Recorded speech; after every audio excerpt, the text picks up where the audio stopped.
अस्सलाम वालेकुम, my name is Hafsa and my topic of presentation is treatment of stable angina. Treatment से पहले सबसे पहले हमें पता होना चाहिए कि स्टेबल एंजाइना होता क्या है। स्टेबल एंजाइना बेसिकली हमारे पास चेस्ट पेन होती है जो कि लेक ऑफ ऑक्सीजन सप्लाई की वजह से होती है।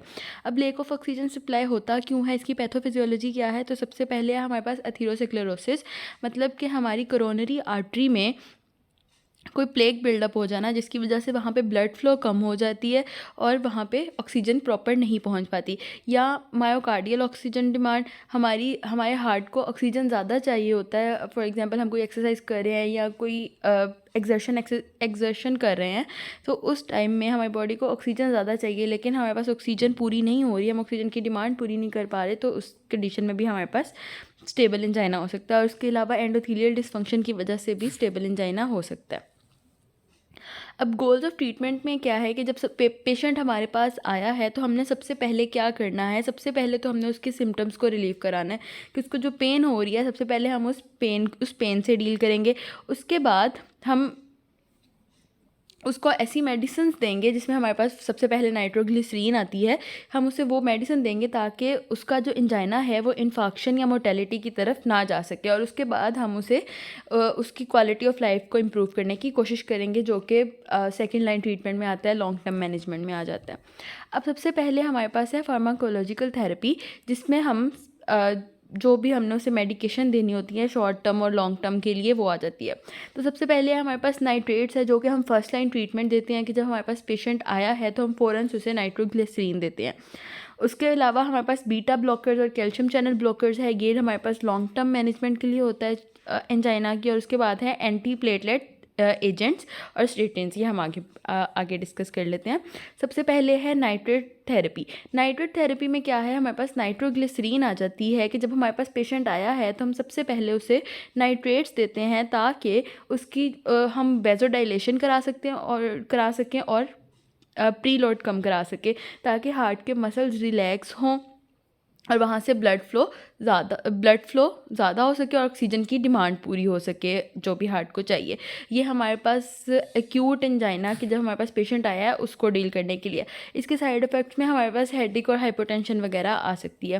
सेकंड है बीटा ब्लॉकर, जो कि हमारे पास लॉन्ग टर्म मैनेजमेंट के लिए होता है। इसमें हमारे पास क्या होता है, हार्ट रेट कम हो जाता है और कॉन्ट्रैक्टिलिटी हम हार्ट की ज़्यादा कराते हैं ताकि ब्लड जो है वो अच्छी तरह से पंप हो सके और अच्छी तरह से हमारे पास हार्ट से पास आउट हो पाए। अब इसके साइड इफ़ेक्ट्स में हमारे पास फैटीग और ब्रेडिकार्डिया आ जाता है। नेक्स्ट है हमारे पास कैल्शियम चैनल ब्लॉकर थेरेपी, जो ये भी हमारे पास लॉन्ग टर्म मैनेजमेंट के लिए एंजाइना की यूज़ होता है। और इसमें भी हम नाइट्रोग्लिसरीन की तरह वेज़ोडाइलेशन कराते हैं, लेकिन इसमें हम आफ्टर लोड को कम करते हैं ताकि हार्ट के मसल्स रिलैक्स रह पाएँ। इसकी साइड इफ़ेक्ट्स में हमारे पास एडीमा हो सकता है, डिजीनेस हो सकती है। नेक्स्ट है एंटी प्लेटलेट और एंटी कोगुलेंट थेरेपी। अब जब हमारे पहले से उसमें प्लेग बना हुआ है, जो कोरोनरी आर्टरी है उसमें प्लेग है, तो वहाँ पे हमारे पास प्लेटलेट की एग्रीगेशन हो सकती है, या वहाँ पे ब्लड फ्लो कम होने की वजह से ऑक्सीजन कॉम्प्रोमाइज़ होने की वजह से वहाँ पे थ्रोम्बस फॉर्मेशन हो सकती है और उससे जो एंजाइना है हमारा वो इन्फाक्शन की तरफ जा सकता है। तो उसको प्रिवेंट करने के लिए हम उसे एंटी प्लेटलेट या एंटी कोगुलेंट देते हैं ताकि वहाँ पे कोई भी थ्रोम्बस की फॉर्मेशन ना हो। और इसके साइड इफ़ेक्ट्स में है कि हमारी बॉडी पे डिफरेंट जगह पे ब्रूजिंग हो सकती है। नेक्स्ट है लाइफस्टाइल मॉडिफिकेशन, जो कि सबसे ज़्यादा इम्पॉर्टेंट है एंजाइना को ट्रीट करने के लिए कि वो ज़्यादा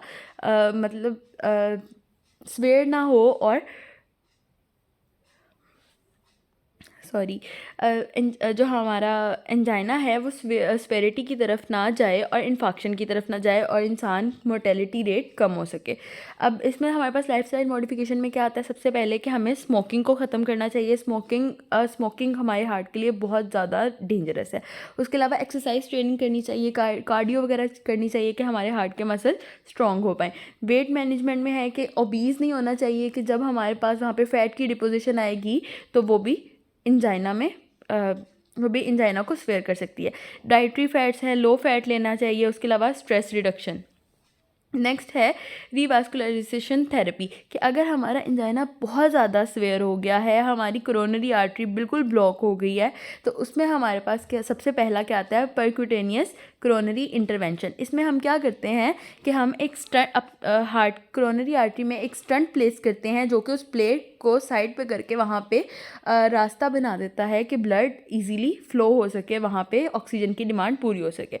उसके अलावा हमारे पास आता है कोरोनरी आर्टरी बाईपास ग्राफ्टिंग। इसमें हम लोग क्या करते हैं कि बॉडी के किसी भी पार्ट से कोई भी एक्स्ट्रा वेसल लेते हैं और उसे उस कोरोनरी आर्टरी की जगह पे ग्राफ्ट कर देते हैं ताकि ब्लड जो है वो कोरोनरी आर्टरी की जगह किसी दूसरे रास्ते से पास आउट हो सके। कंक्लूजन में है हमारे पास कि स्टेबल एंजाइना कंप्रीहेंसिव मैनेजमेंट जाता है, ये एक बार से ठीक नहीं होता। इसके लिए हमें एक अरसे तक मेडिकेशन और अपनी लाइफस्टाइल को बेहतर करना पड़ता है, और अगर हमारे सिम्टम्स वर्स होते जाएं तो फिर वहाँ पे रीवास्कुलराइजेशन करवानी पड़ती है। Thank you so much.